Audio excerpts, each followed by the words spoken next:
kaasi oo u socday laba nin oo ku xidhnaa saldhigga lana kala yidhaahdo muniir axmed cigaal iyo cali jibriil xasan labadaas nin oo lagu eedaynayo inay si wada jir ah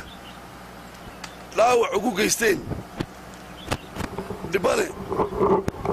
jaamac cilmi siciid loo yaqaano aqoon-yahan jaamac jir waad ka arkayseen warbaahinta iyo baraha bulshadaba isagoo gacantu jaban tahay ilkuhuna ay dhigayaan iligna ka dhacay cid walbana sharciga ayaa ka sarreeya sida uu qabo qodobka 3aad ee xeerka ciqaabta guud kaasoo ka hadla waxa la yidhaha layguta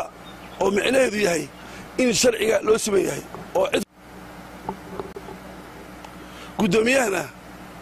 maqaamkiisa may ahayn in uu saldhigga tago ama yimaado mana jirto wax hub ah oo lagu qabtay wax hub ah oo lagu qabtay iyo aflagaado loo geystay midnaba waxaana marmuuqjir cadow ah goobtaa inuu joogay talixiinka ciidanka booliisku sidoo kale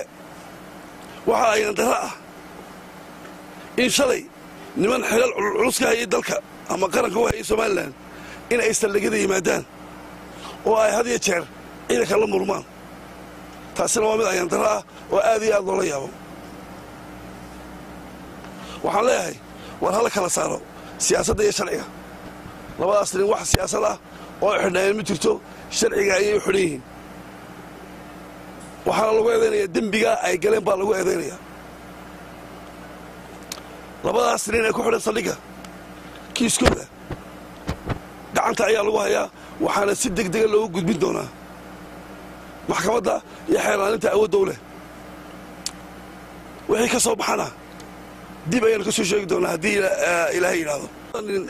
dad bay dhaawac